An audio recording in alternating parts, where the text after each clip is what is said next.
La clase de hoy tiene por objetivo terminar la materia de orientación a objetos y vamos a ver si es que nos alcanza el tiempo, por supuesto, vamos a seguir avanzando con otros temas.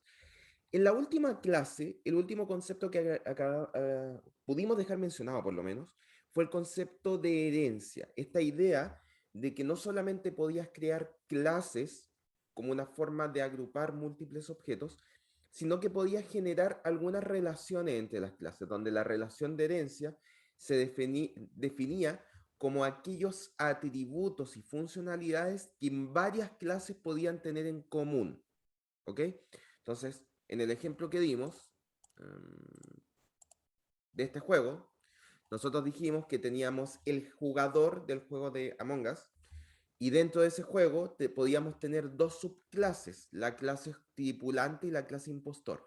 A pesar de que todos los jugadores se pueden mover, por ejemplo, por la pantalla, solo los tripulantes pueden hacer tareas y solo los impostores pueden matar a otros tripulantes, ¿ya? A otros jugadores. Entonces, a pesar de que esta clase, la clase jugador, define características que son comunes a estas dos clases, luego cada una de estas subclases, las clases hijos, son las que definen características y funcionalidades particulares de cada uno de estos elementos. De esta manera tú puedes ahorrar código y reutilizar de mejor manera. Y lo que habíamos visto, la parte final de la última clase, era la notación, cómo es esta notación en C++ para implementar la herencia de clases. Entonces volvamos a ese ejemplo. Tenemos acá la clase cocodrilo para definir clases con herencia. La notación en cuanto a clases es la misma. Tú simplemente pones la palabra reservada class, el nombre de la clase y luego entre llaves tienes que poner cuál es el código asociado con esa clase. Es importante notar acá que la parte de herencia está indicada en este sector de acá. Viene con una notación de 2 puntos luego del nombre de la clase y se indica luego del 2 puntos cuál es la clase desde la cual se está heredando. En este caso, la clase cocodrilo está heredando desde la clase animal. Por lo tanto, lo que va dentro del código de cocodrilo en este caso son aquellos métodos y atributos que son específicos de la clase cocodrilo. ¿Ok? En este caso, por supuesto, el constructor de cocodrilo. Y además agregamos un atributo público, simplemente para este ejemplo, que es el número de dientes. Cosa que no necesariamente todos los animales tienen dientes. Entonces, en este caso se define un atributo específico de cocodrilo como el número de dientes. Esta misma idea la puedes plantear en otras clases. Por ejemplo, puedes decir la clase pez también es una clase que hereda de animal. Y como les dije en la clase anterior, ya hablaremos de qué significa poner público en herencia. Y nuevamente, lo que va dentro de la clase PES, en este caso, es aquellas funcionalidades y atributos de la clase que sean específicos de la clase PES. Porque PES, al ser un animal, hereda todas aquellas funcionalidades y atributos de clase que vengan desde animal. Entonces, en este caso, vamos a simplemente hacer algo parecido a lo que hicimos con cocodrilo. Vamos a simplemente crear su constructor y además vamos a agregar un atributo público que va a ser el número de escamas. ¿Ok? Por lo tanto, en este punto, nuevamente tenemos dos clases, al igual que en el ejemplo que dimos anteriormente, tenemos dos clases las cuales heredan de animal. Por lo tanto, y esto se puede dar, puedes tener que dos clases hereden de la misma, porque tanto pez como cocodrilo son a la vez animales. ¿Ok? Perfecto. No sé si hasta este punto que quedamos en la última clase hay alguna consulta. Ya hablaremos, por supuesto, de la parte de público-privado cuando tú lo pones acá arriba. Así que eso, llegaremos ahí. Por ahora créanme que es algo necesario de poner.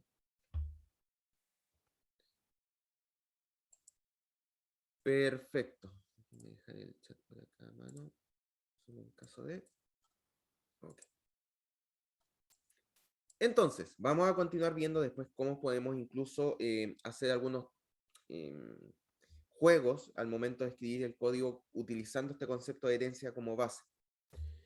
Entonces, bueno, ya hemos hablado de algunas de las ventajas o sea, algunas de las ventajas que propone, perdón, la herencia, que sería la reutilización de código, o sea, cuando tú estás creando la clase pez y la clase cocodrilo, como ambas heredan de animal, el código de animal es reutilizado en ambas clases sin necesidad de reescribirlo, lo cual no se ve como una gran ventaja cuando tienes dos clases que heredan, pero si tuvieras 10 tipos de animales distintos, a lo mejor se notaría más, en donde cada uno de ellos hereda de animal. Entonces, si no fuera el caso, tendrías que escribir 10 códigos distintos que representan lo mismo, las funcionalidades de animal, para cada una de esas clases de animales. Y no solo eso, si tú además quisieras hacer una modificación en las funcionalidades de los animales como grupo, tendrías que ir clase por clase, animal por animal, modificando cuál es el código de esa funcionalidad y hacerlo consistente, lo cual probablemente no ocurra por los errores que uno tiende a hacer al programar. Y como dice acá, no hace falta comprender el código de fuente de la clase base, solo saber lo que hace. ¿Ok? Es decir, cuando tú dices, mira, los animales tienen hijos, que eso fue lo que definimos en la clase animal, y tú tienes una clase, o sea, perdón, un método de clase que se llama asigna edad hijo, que lo que hacía era asignar la edad a un hijo con ciertos parámetros de entrada. En verdad, al momento de heredarlo, realmente no te interesa cómo está implementado, cómo está hecho el código por dentro. Lo único que tú sabes de ese método es que tú le das como parámetro de entrada una posición y un número que representa una edad y él se encarga de asignar el atributo interno de la edad. No te interesa cómo está implementado, simplemente lo utilizas. Y eso es súper bueno porque tú puedes dejar a un programador a cargo de la clase base y luego tienes uno o varios programadores que están a cargo de las clases derivadas y simplemente para tomar prestado los atributos que hizo el otro programador, heredas, sin saber cómo están implementados. Solamente el programador te tiene que decir, mira, mi clase está hecha de tales y tales métodos de clase los cuales puedes utilizar. Y con eso basta. Y la extensibilidad, es decir, los programas son fácilmente ampliables, básicamente extendiendo el concepto de orientación a objetos, donde tú puedes extender funcionamientos porque estás encapsulando de mejor manera. Y de una clase base se pueden derivar varias clases que tengan una interfaz común, aunque las acciones sean diferentes. Eso vamos a ver, el que las acciones sean diferentes, vamos a ver cómo se aplica. Pero la idea es la misma, o sea, tú generas un código base, lo heredas, entonces todas estas clases que heredan ese código común pueden utilizarlo a su conveniencia. Incluso pueden modificarlo, que eso es lo que se refiere en las acciones sean diferentes. Vamos a ver cómo se hace eso también. Y como hablamos nosotros antes de la sintaxis de la herencia en clases es igual que la definición de clases, pero la diferencia es que luego del nombre de la clase viene acompañado por un dos puntos para indicar que va a ser heredar, viene el nombre de la clase y luego el nivel de acceso, que es lo que vamos a explicar a continuación.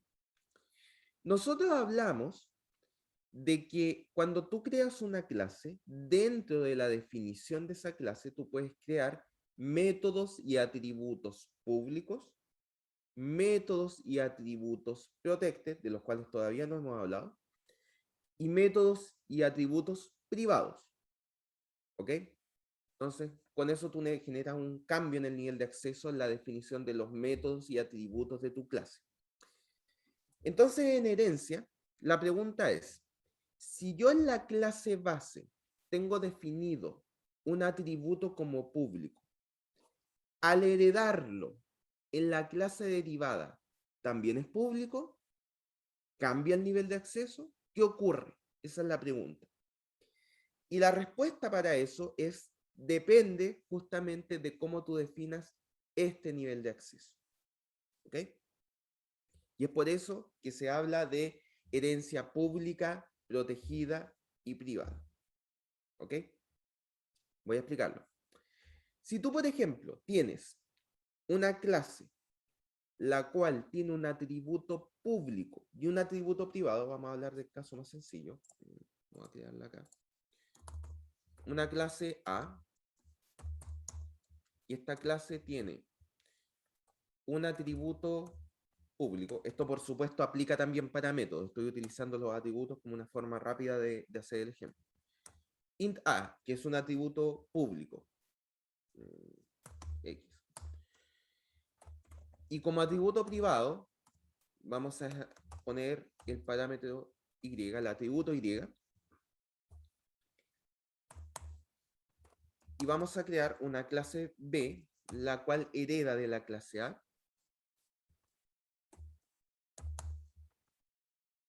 Esto va a funcionar de la siguiente manera. Si yo acá pongo público,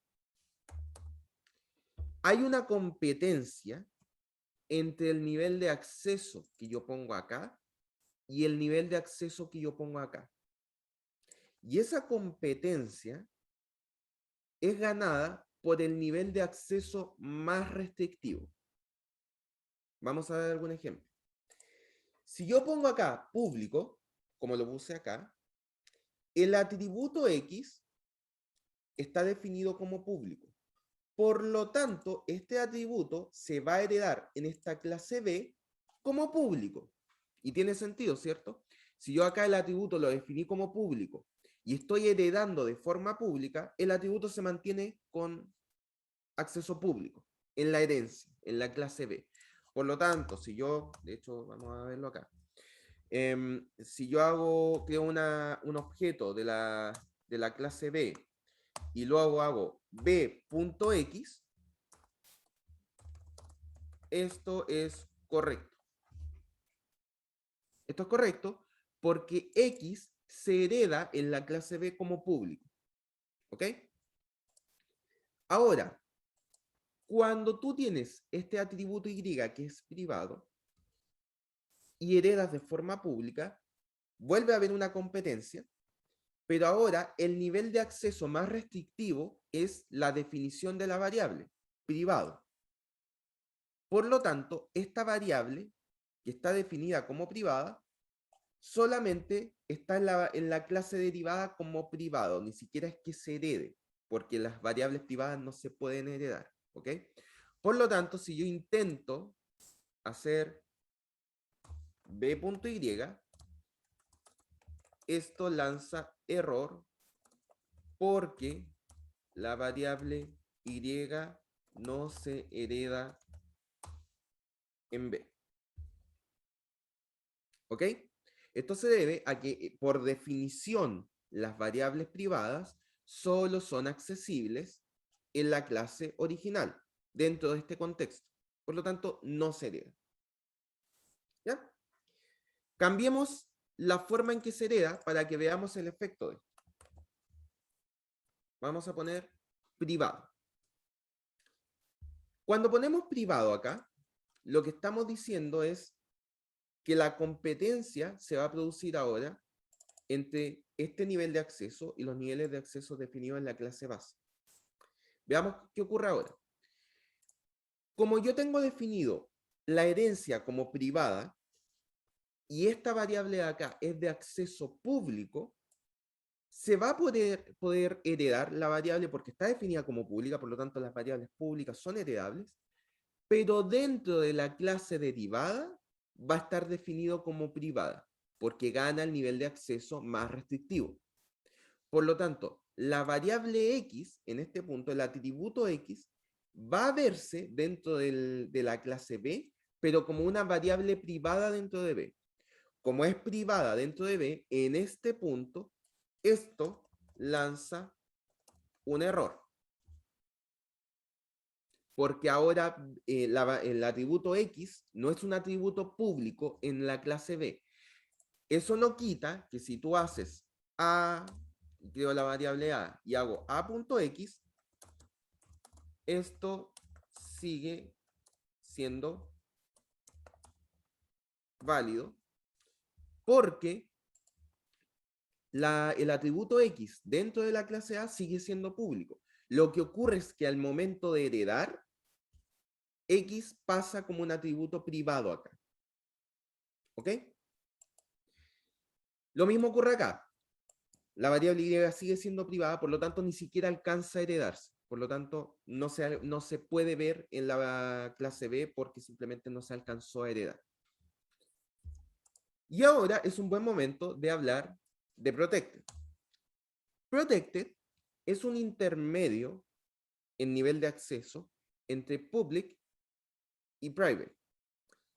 Y este intermedio se produce porque cuando tú defines una variable, un atributo de clase como protected, lo que estás definiendo es que esa variable no se puede acceder en ningún contexto fuera de la clase original, salvo que se herede.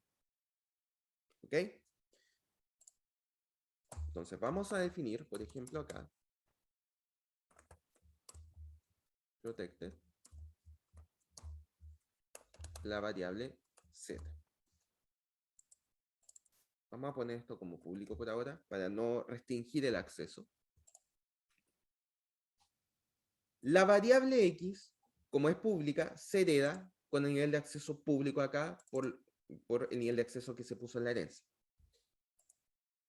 La variable y no se hereda porque es privada, solo tiene sentido dentro de este contexto. La variable protected, está acá, se puede heredar en la clase derivada, sin ningún problema. Lo que tú no puedes hacer cuando defines una variable como protegida es esto: crear un objeto de la clase A e intentar hacer A.Z. Por supuesto, Protected también se puede aplicar a métodos de clase, por lo tanto, lo que estoy hablando para atributos aplica también para métodos de clase. Esto de acá, esto lanza error porque Z es protected. ¿Ok? Eso quiere decir que solo se puede acceder en esta clase y en cualquier clase que herede de A. Por lo tanto, acá en este contexto, en B, en la clase B, también se puede utilizar la variable Z, el atributo Z. Y ahora vienen todos los intermedios. Bueno, si yo esto lo cambio a privado, empieza la competencia. Privado es más restrictivo que protected. Por lo tanto, la variable pública pasa acá como privada y la variable privada ni siquiera pasa porque se define dentro de la clase A. Y la variable protected pasa también a la clase derivada, pero cambia su nivel de acceso dentro de la clase derivada a privado. ¿Ok? Por lo tanto, en la herencia esto se transforma, es como si tuviera private int x int z. Ambas variables como privadas. Esto es lo que produce este nivel de acceso acá. ¿Ok? Porque privado es más restrictivo que protected, por lo tanto, al pasar la variable a la herencia, pasa con el nivel de acceso más restrictivo definido acá. El caso intermedio es lo que pasa cuando tú pones acá protected, que también lo puedes hacer. Si tú pones acá protected, se genera esta competencia.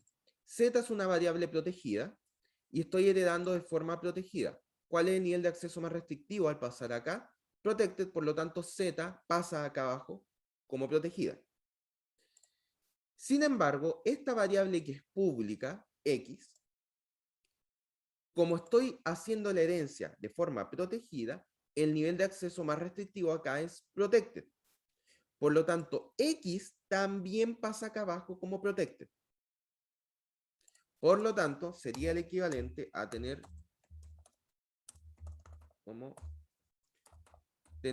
protected acá, int x, porque x al ser público pasa como protegida acá abajo, y acá int z, como z ya es protegida, si el nivel de acceso con el que estoy heredando es protegido, simplemente pasa como protegida. Y nuevamente, la variable y nunca pasa porque, como está definida como privada, por definición, solamente tiene sentido en la clase original.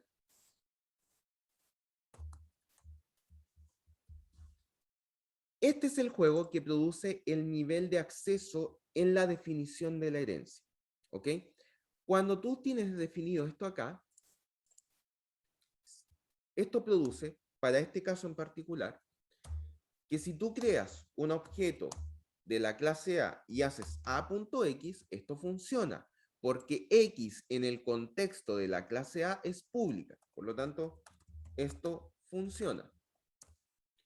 Pero si tú creas un objeto de la clase B y haces B.x, esto no funciona porque X se heredó como atributo protected, como protegido.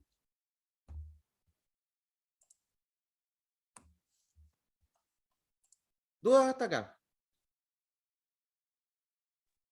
Yo tengo como dudas en como en qué eh, situación pondría una variable como protector, como La, un ejemplo.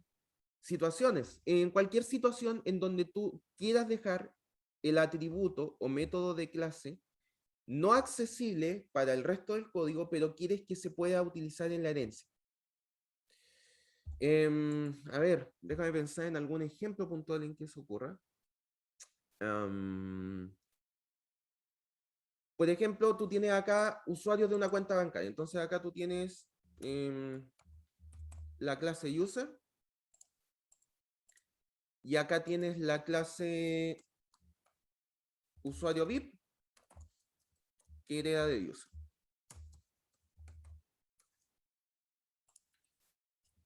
Puede ser que en tu contexto a lo mejor decidas que la contraseña de este usuario bancario sea definida como protegida. Qué sé yo, string, password, ¿ya? ¿Qué quiere decir esto? Que si tú creas acá un método de clase, qué sé yo, que se llame, vamos a ponerle, salida un booleano, check login,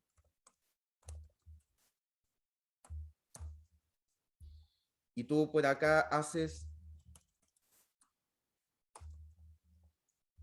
verificaciones de contraseña, de password, no sé, te pasan acá un texto de tipo string, text, contraseña, y acá hace algo como del estilo if password es igual a contraseña, paso, ¿ya? Hago cosas. No voy a escribir todo el código, por supuesto. Algo de este estilo. Si tú no lo pusieras como protegido, veamos los niveles de acceso que le puedes dar a esto. Si tú lo pones como público, esto de acá, voy a dejar esto como público simplemente para darle un contexto al ámbito protected, para que veamos para qué funciona. Si tú lo pones como público este atributo, efectivamente esto lo puedes hacer porque el atributo password es accesible desde la clase usuario y desde la clase desde la cual sería, porque es accesible desde todos lados. El problema es que si tú lo dejas así, si yo hago un objeto user, por ejemplo, u, y yo hago u.password, puedo perfectamente ver el contenido de la contraseña. Entonces no hay ningún nivel de seguridad, lo cual no es correcto. Entonces tú podías decir, ok, lo paso como privado. Si lo paso como privado, resulta que este atributo de acá no es visible en esta clase. Por lo tanto, esta verificación de contraseña no la puedo hacer acá, suponiendo que necesita hacer verificaciones adicionales para los usuarios VIP, por ejemplo. No la puedo hacer acá, porque yo acá no tengo acceso. ¿Qué es acá? Bueno, está tirando errores de... Por supuesto que hay errores de sintaxis. No puedo hacerla acá porque no tengo acceso al atributo privado. Tampoco voy a tener acceso desde fuera. Si yo hago u.password, tampoco voy a tener acceso en ese punto, pero no me sirve de nada si no puedo hacer la misma, una verificación distinta en la clase que estoy heredando. Si yo lo tengo como protected, esto, tengo lo mejor de dos mundos. Puedo acceder a este atributo en la clase derivada, porque está definido como protegido. Y si yo intento hacer esto, esto va a lanzar error, porque no puedo acceder a password desde ningún contexto fuera de la clase original y desde cualquier clase que herede. Por lo tanto, ese es ¿cómo se llama? El uso de protected como tal. Ahora, el uso de esto de acá va a depender de si tú quieres modificar los niveles de acceso en las clases derivadas o no. Entonces eso va a depender si a lo mejor los VIP necesitan un nivel más estricto o tú no quieres, por ejemplo, que ninguna clase herede de esos atributos desde user VIP. Tú puedes definir acá la herencia como privada, por ejemplo, y te aseguras de que si yo creo acá un usuario inventado, user super VIP, con esto yo me aseguro que aunque herede, porque se puede heredar en múltiples capas, si yo heredo de user de la clase user VIP de forma pública o lo que sea, aunque yo esté heredando de forma pública, no voy a poder heredar en esta clase de acá ninguno de los atributos que venía desde acá arriba. Entonces va a depender de los niveles de acceso que tú quieras definir entre herencia de clases, cómo va a afectar esto. No, no sé si con eso contesto algo la pregunta. Sí, profe, muchas gracias. No, gracias a ti por la pregunta. ¿Alguna otra consulta hasta acá?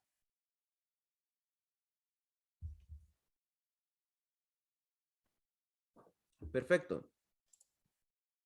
Entonces, con eso ya hablamos de todos los niveles, los modificadores de acceso, tanto para la definición de métodos y atributos de clases, como en el caso de la herencia. Ahora, respecto a los elementos de una clase, como dice acá, un elemento, atributo, ya sea atributo o método, con el modificador static pasa a ser un elemento general de la clase, no de la instancia. Esto es algo bien interesante. Imagínate que tú tienes, por ejemplo, acá una clase A y le defines, por ejemplo, un atributo público que se llame int. Este atributo lo que yo quiero hacer es que me permita contar cuántas instancias de clase yo hago. Este es el ejemplo típico que se da para este tipo de casos. Eso es lo que yo quiero intentar.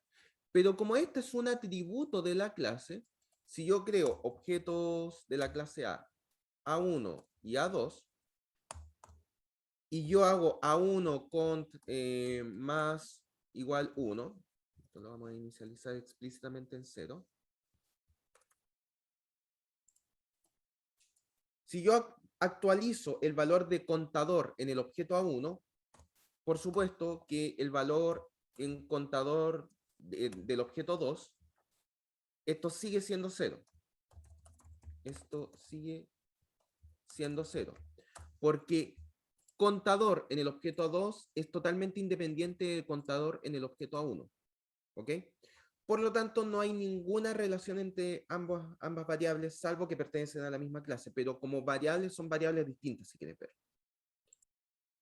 Entonces, si yo quisiera contar cuántas instancias de la clase A yo voy haciendo, la forma de hacer esto, ustedes ya más o menos la conocen conceptualmente, sería tener una variable que en vez de estar enlazada con la definición de la clase, y por lo tanto va a depender de en qué sector de memoria yo la creo. Si estoy creando objetos en la memoria dinámica, va a estar en el heap. Si creo objetos en la memoria, en el stack, por ejemplo, se va a ir al stack, etc. Lo que voy a hacer es crear una variable en memoria estática. Como yo estoy creando una variable en memoria estática, esa variable en particular va a estar siempre en la memoria estática y va a estar accesible siempre durante toda la ejecución del programa, que fue lo que aprendimos anteriormente. Tú puedes definir variables en memoria estática de manera explícita en tus programas, agregando el modificador static. Esto crea un atributo, por supuesto que esto también aplica para métodos de clase. Esto crea un atributo en memoria estática. Esto en la práctica, en el caso de las clases, se transforma en un atributo compartido. ¿Ok? Eso quiere decir que si yo creo dos objetos de la clase A, como los que creamos acá, A1 y A2, y yo hago A1.contador y lo actualizo en 1, esto, yo hago un cout del contador en el objeto 2, ese contador es compartido por todos los objetos. Por lo tanto, acá sí se va a ver una actualización en el contador. Y más allá incluso, tú puedes acceder a este atributo sin la necesidad de una instancia de clase. Tú puedes acceder a él directamente. ¿Cómo accedemos a un atributo directamente? Con una anotación que ustedes ya han visto. Sería, a partir de la clase A, voy a acceder directamente al atributo contador definido en esa clase. Por lo tanto, fíjense que acá estoy accediendo a este atributo, como es un atributo compartido por todas las clases, estoy accediendo a él directamente utilizando la anotación de acceso directo a la clase, sin una instancia de clase. ¿Ok? Por lo tanto, yo podría simplemente actualizar este contador y en este punto contador toma un valor de 1, tanto para la clase general como para cualquier objeto que utilice contador. ¿Ok?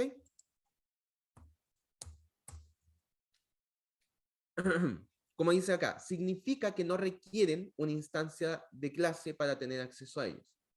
C++ lo toma como definición y se declara, puede declarar incluso fuera de la clase.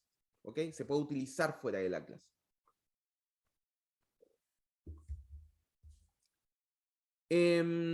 Como dice acá, para los métodos también significa que no pueden manipular elementos de una instancia. Cuando tú defines static en un método, eso quiere decir que no pueden manipular los elementos, los atributos de una instancia, ¿ok?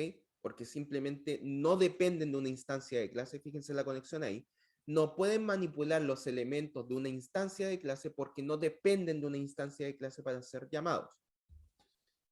Y los operadores de acceso son los que vimos recién, que son los mismos que utilizamos para namespace, es decir, el doble dos puntos. Por supuesto, el calificador static es para casos muy puntuales, cuando tú de verdad necesitas elementos, tanto atributos como métodos de clase, que no necesariamente dependan de una instancia de clase y que quieres que sean compartidos, por lo tanto, no es para todos los elementos, tanto atributos como métodos de una clase. Y acá hay ejemplos de cómo se utiliza esto. ¿Ok? Sí, no sé si hay consultas hasta acá.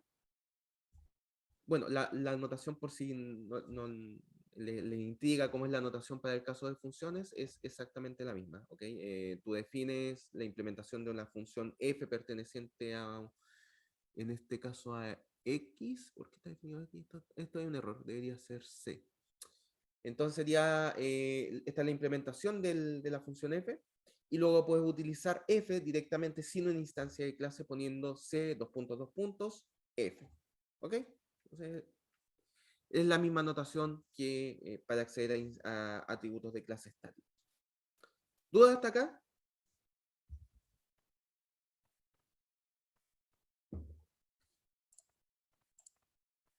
Perfecto. Continuamos. Sobrecarga de funciones. Dentro de la orientación a objetos,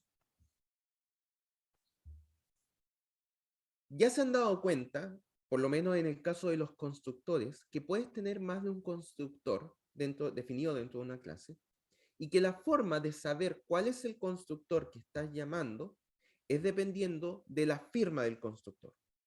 ¿Ok? La firma era era tomar en cuenta como parte de la definición de la función cuáles eran los parámetros de entrada. Y de esa manera tú tenías una forma de diferenciar dos constructores en este caso. ¿cierto? Si tú tenías un constructor sin parámetros de entrada, tú tenías que llamar al constructor que estuviera definido sin parámetros de entrada. Si estabas llamando a un constructor que tuviera dos parámetros de entrada, un entero y un flotante, por ejemplo, tenías que llamar al constructor que estuviera definido con esos parámetros de entrada. ¿Ok? Ese mismo concepto que nosotros vimos en constructores se puede aplicar también a cualquier método de clase, incluso funciones. ¿Ok? La idea es que tú puedes crear funciones que tengan o métodos de clase que tengan el mismo nombre, pero cuya única diferencia sean los parámetros de entrada. ¿Ok?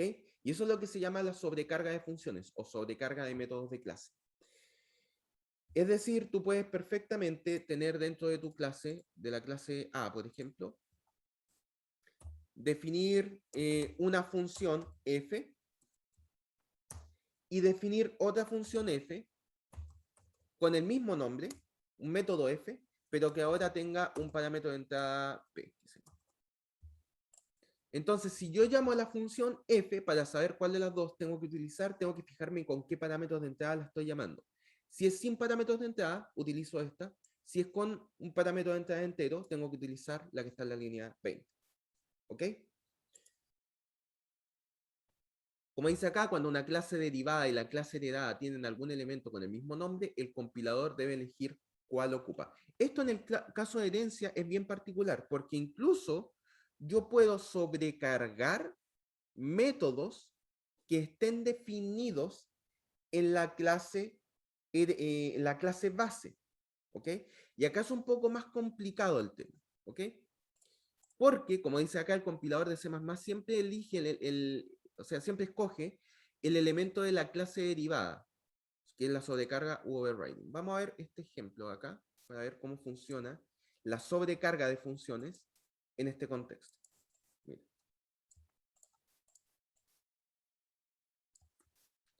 Vamos a... permítanme, simplemente voy a hacerlo más corto esto. Sobrecarga.cpp, vamos a poner acá.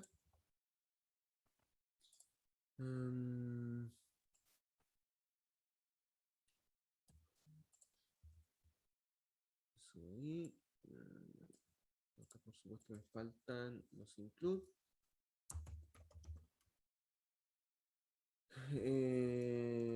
IOStream. String.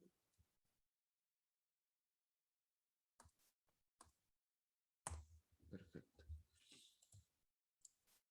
Vamos a ordenar esto también.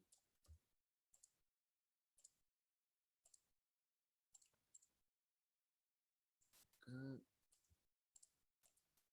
Perfecto. Entonces, miren, tenemos acá lo siguiente. Tenemos la clase animal definida, una versión más cortita que la que habíamos hablado antes, donde fíjense que hay un método definido en la clase animal que se llama come. ¿Ok?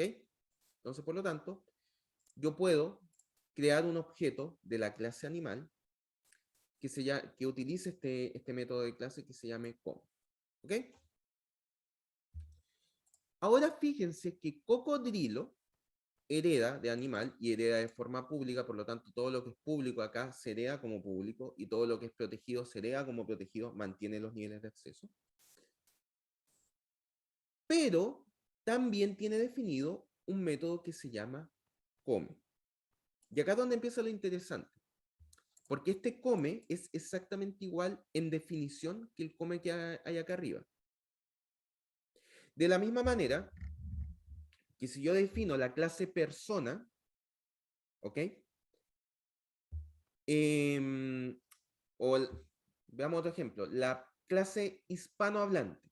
Los hispanohablantes, estamos de acuerdo que todos pueden hablar en español. Entonces yo podría, dentro de la definición de la clase hispanohablante, definir el método hablar.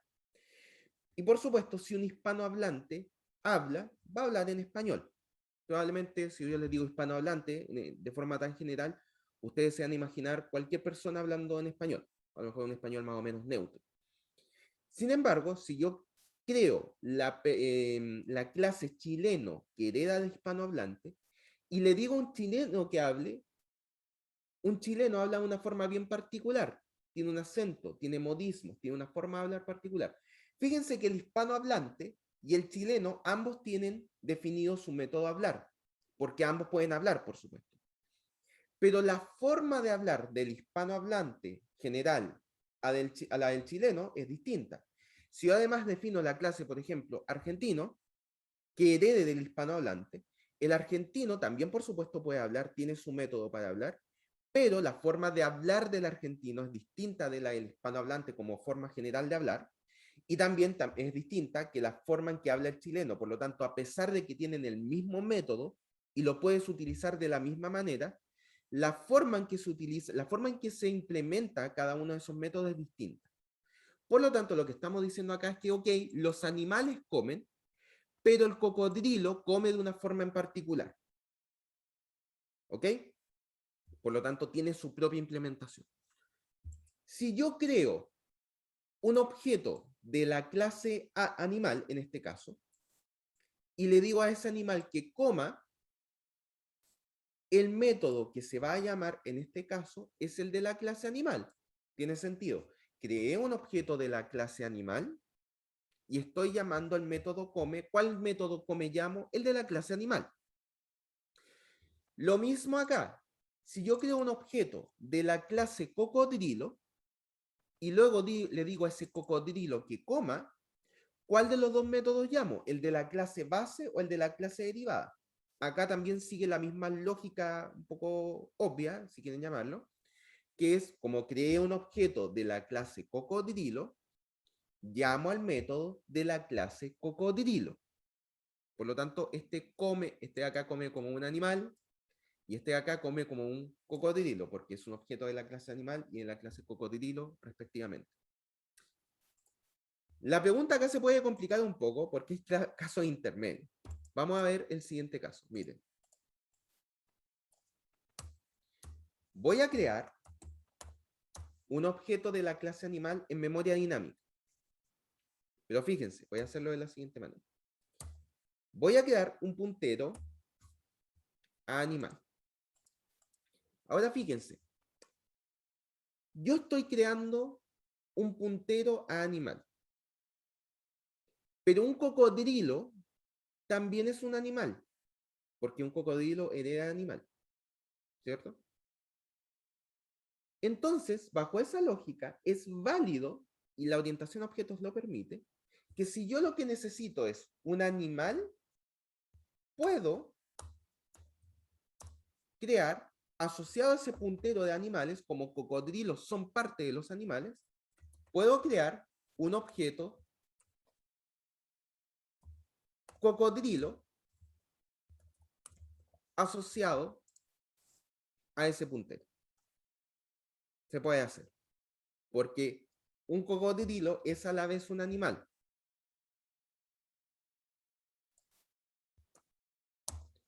La pregunta ahora viene, si yo hago a.come, ¿qué método ejecuto? Y acá no es tan obvia la respuesta, porque el puntero, bueno, en este caso debería ser flecha, ¿cierto? Porque estoy utilizando connotación de puntero.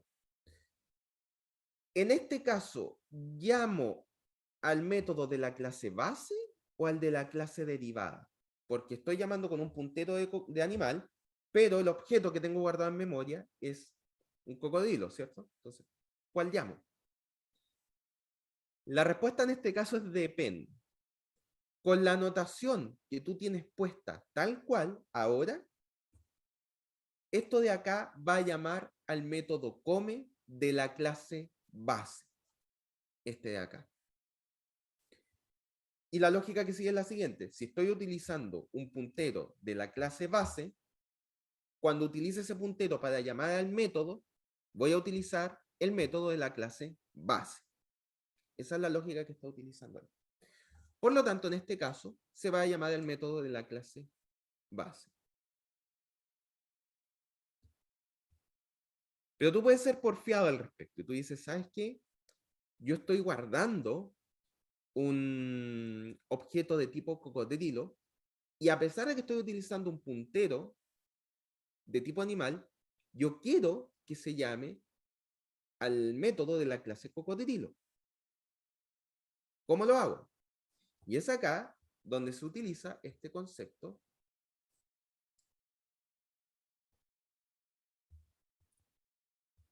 de métodos virtuales, el que aparece acá. Métodos virtuales son métodos que al momento de definirse se sabe que se pueden reescribir. ¿Ok? Esto funciona de la siguiente manera. Vamos a ver, voy a darles esto con un ejemplo. Creo que va a ser más sencillo decirlo. De hecho, este mismo no es mal ejemplo. Así me ahorro tener que inventar uno. Miren.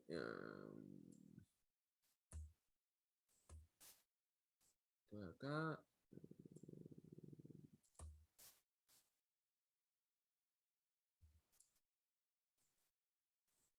Perfecto.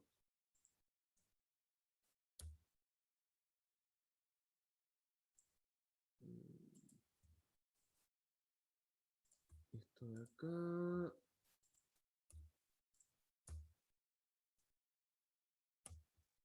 Eso ahí.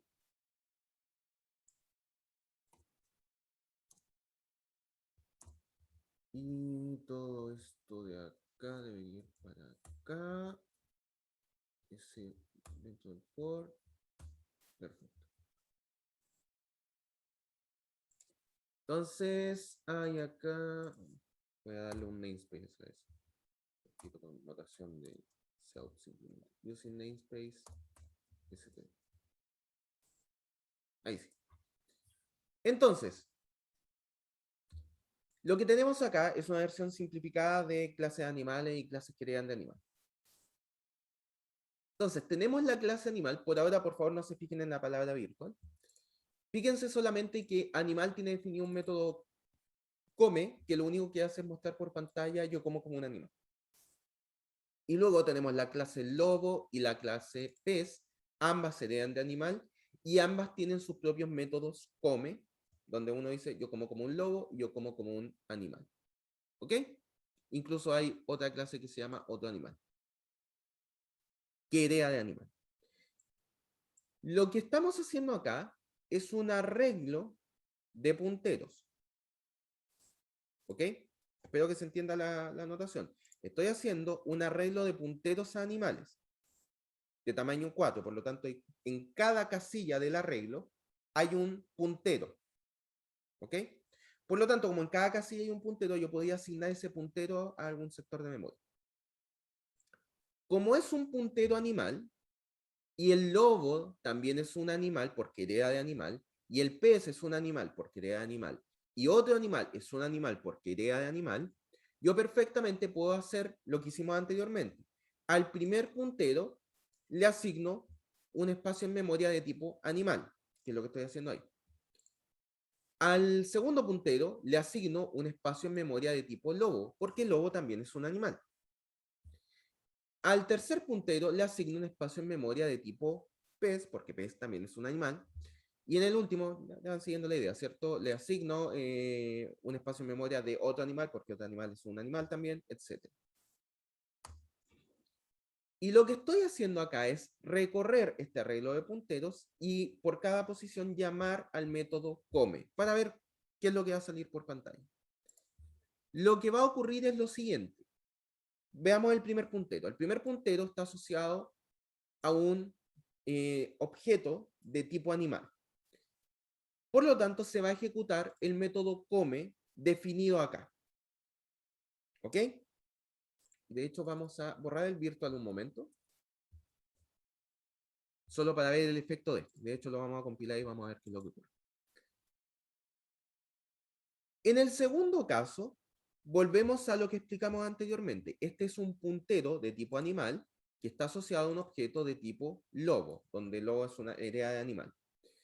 Al momento de llamarlo en el for, por la definición que dimos antes, Cuando llamamos al método come, se llama el método come de la clase base, porque estás utilizando un puntero de la clase base. ¿Ok? Por lo tanto, este de acá, este puntero de acá, a pesar de que está almacenado un objeto de tipo lobo, lo que se va a llamar en este punto es el método de la clase animal, es decir, va a mostrar yo como un animal. Lo mismo ocurre para pez y con mayor razón lo mismo ocurre para otro animal, porque incluso otro animal ni siquiera tiene definido un método de clase que se llame come.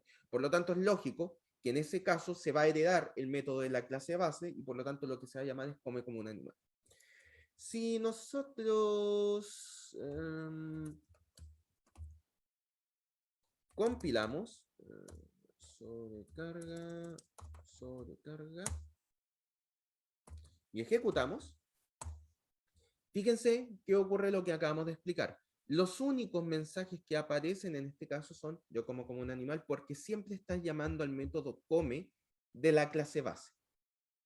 ¿Sí?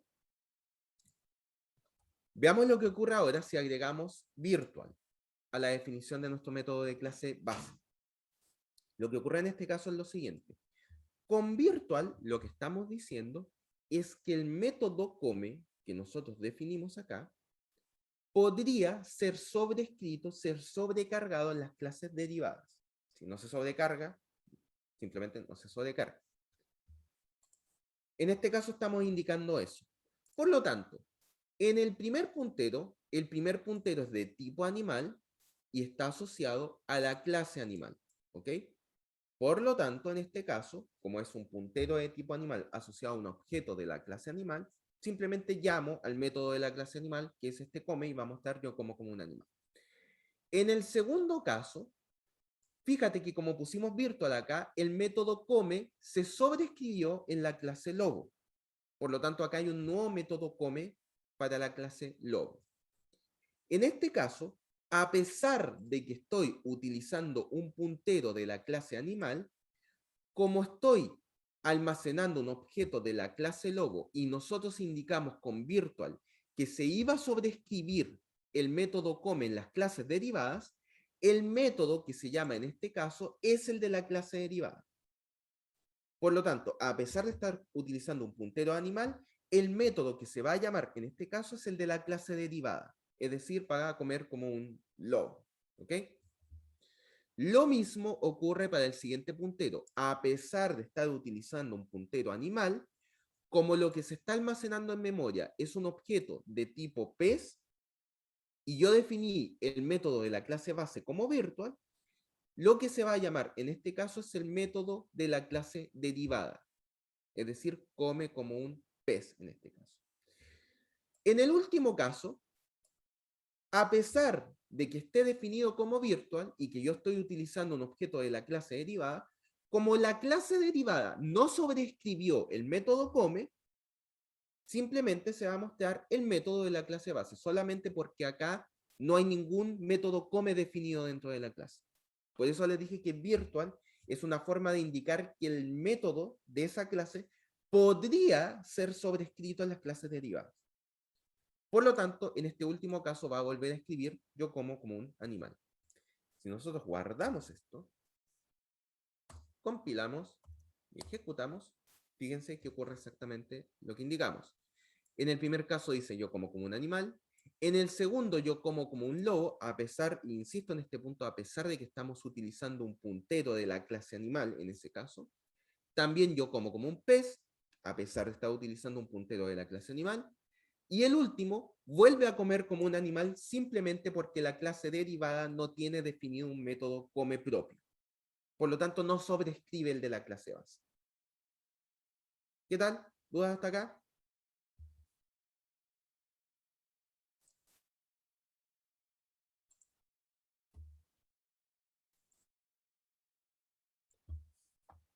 ¿Hay consultas hasta acá, chicos? Con eso está listo. Por acá Juan dice que está todo claro. Agradezco el feedback. Con esto terminamos orientación a objetos.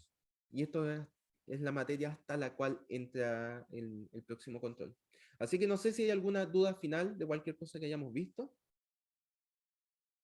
Sino por lo menos para dejar mencionado el siguiente tema que vamos a ver en la clase del día de hoy.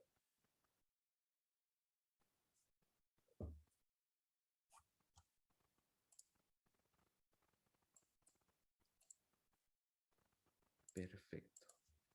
Entonces,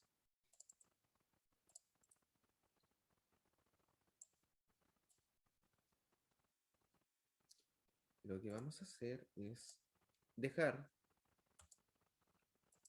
mencionado y avanzado un poco este tema de la clase del día de hoy.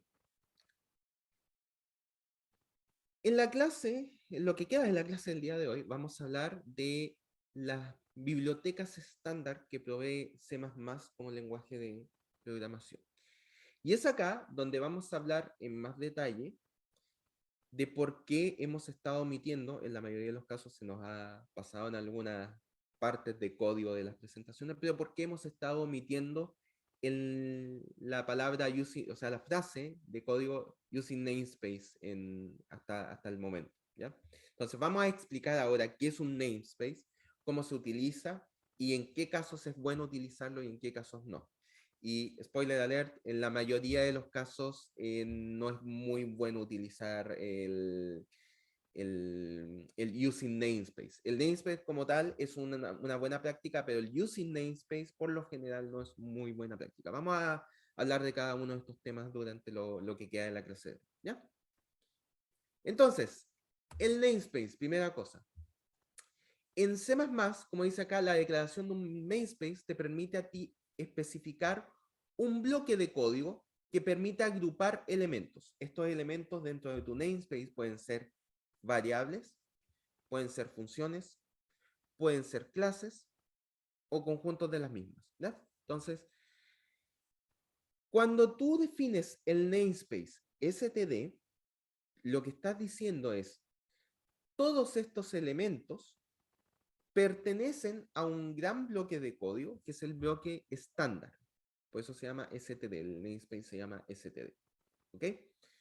Independiente que estos bloques de código se encuentren separados en archivos. Tú perfectamente puedes tener dos archivos .h, como es el caso de IOStream y la biblioteca string, ¿cierto? Que son dos bibliotecas separadas, pero ambas bibliotecas, la mayoría de sus elementos, por no decir todos, pertenecen al namespace std, porque puedes definir que todos estos elementos pertenezcan a un solo namespace.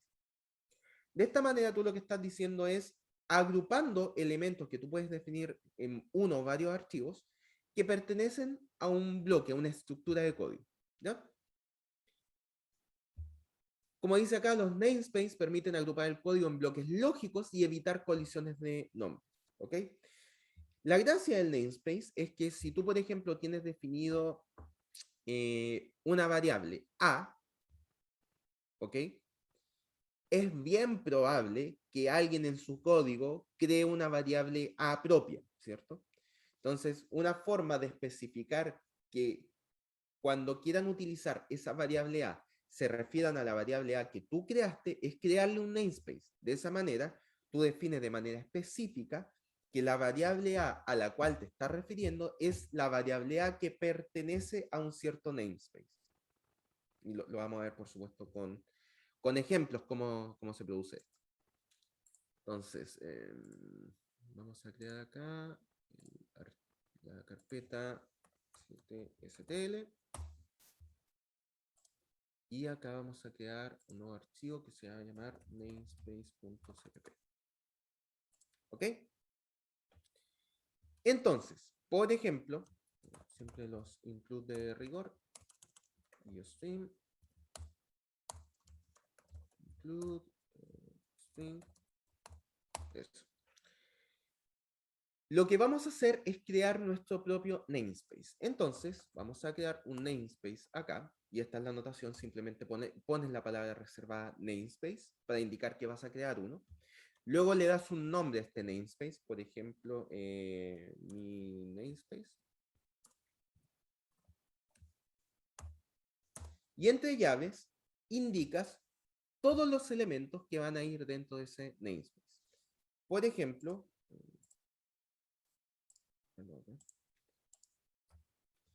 Por ejemplo, puedes decir, voy a crear una variable A y voy a crear una función suma, por ejemplo,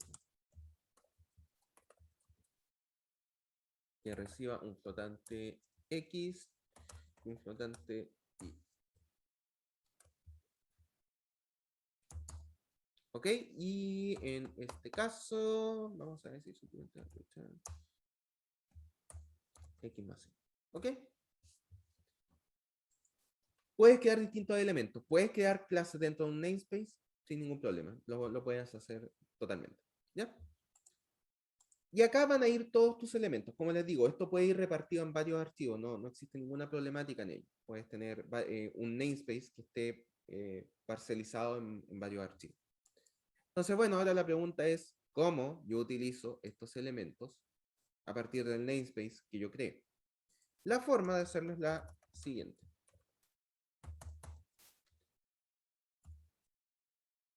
Vamos a utilizar una notación que ya hemos visto, que es justamente la notación que he estado tratando de forzarle hasta este punto, que es, para utilizar la variable A dentro de my name, bueno, esto debería ser en inglés, voy a ponerlo así, my namespace, vamos a utilizar la variable A dentro de este namespace. Para eso ponemos el nombre del namespace primero, que sería my namespace, dos puntos, y cuál es la variable que quiero utilizar. En este caso es la variable A. Si yo quiero, por ejemplo, mostrar por pantalla esto, ctd cout, sería con la misma notación, my namespace A. Y por supuesto falta el return.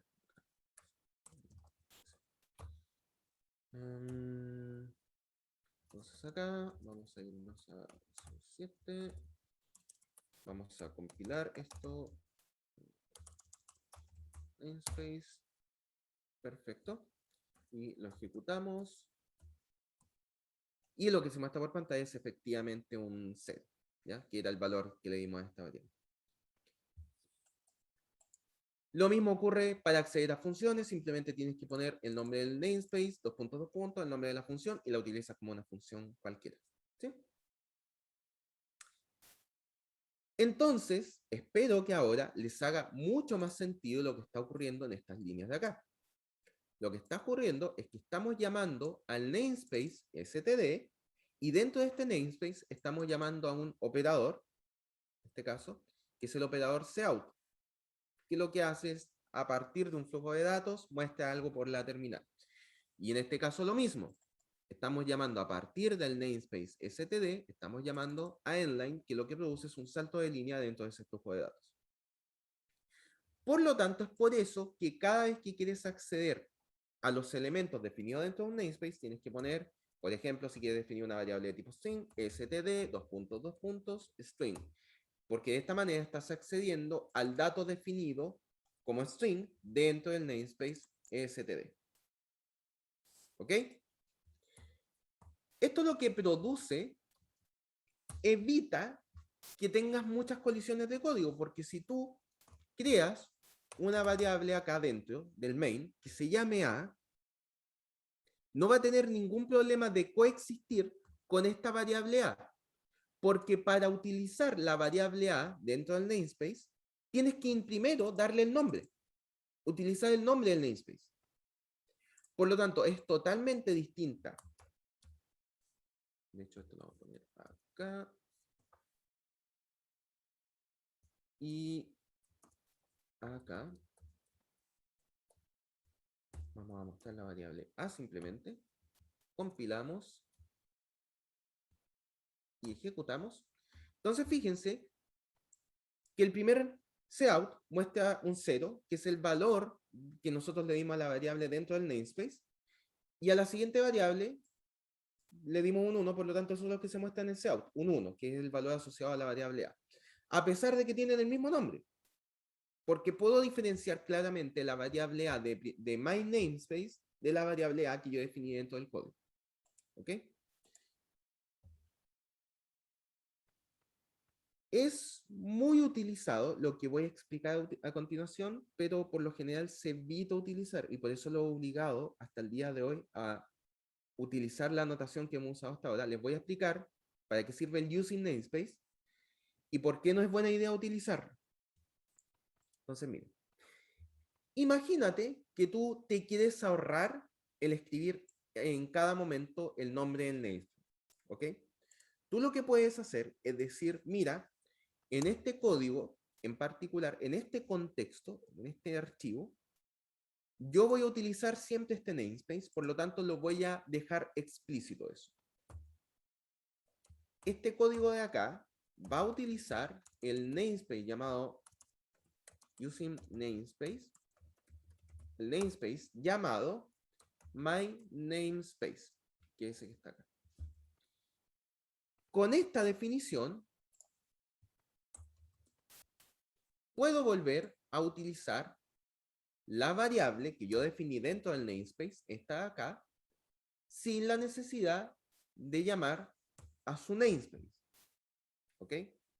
Si yo compilo esto y ejecuto, fíjense que en este caso, bueno, ese audio acá no está haciendo gran cosa, compilo y ejecuto. En este punto, si yo muestro el valor de la variable A, muestra un 0, que es el valor que yo definí para la variable A. Y esta variable A corresponde a la del namespace.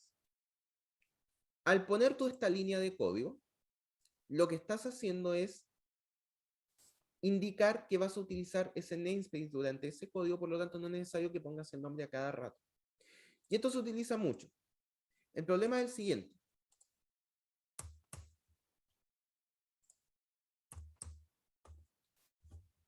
En este punto de acá, si tú creas una variable A, ¿cómo tú diferencias la variable A que está dentro del main con la variable A que está dentro del namespace? ¿Ok? Si tú tratas de compilar esto y ejecutarlo, por supuesto que el código dice la variable A vale 1, porque esta es la variable A que definiste acá adentro, y no tiene cómo saber cuál es el valor de la variable A dentro de tu namespace, porque no tiene forma de diferenciarla. Hay una colisión de nombre. Es por eso que se evita utilizar esto de acá. Porque siempre puede haber un programador astuto que se le ocurra crear una variable. Esta es la variable que voy a utilizar para estandarizar mis datos. Entonces voy a crear una variable entera que se llame std. ¿Ok? O, qué sé yo, esta es la variable c de salida. Entonces voy a llamar una variable cout. ¿Te fijas? Entonces, si tú creas una variable y tú haces un using namespace std acá y dejas de escribir el nombre del namespace, en este caso, puedes tener conflictos porque hay un operador que tiene el mismo nombre dentro del namespace std.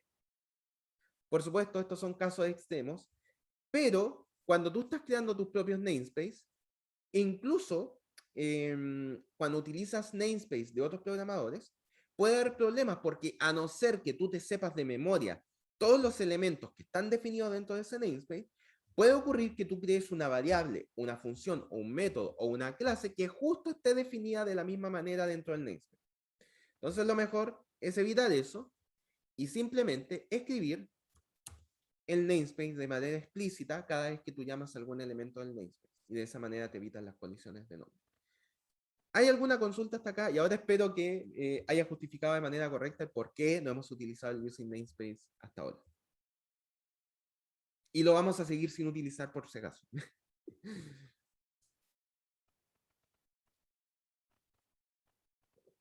¿Hay alguna consulta hasta acá? Tengo duda, pero es acerca de los proyectos y se relaciona por la nota del UTO 1. Lo podemos conversar cuando termine la clase. ¿Hay alguna consulta de la materia?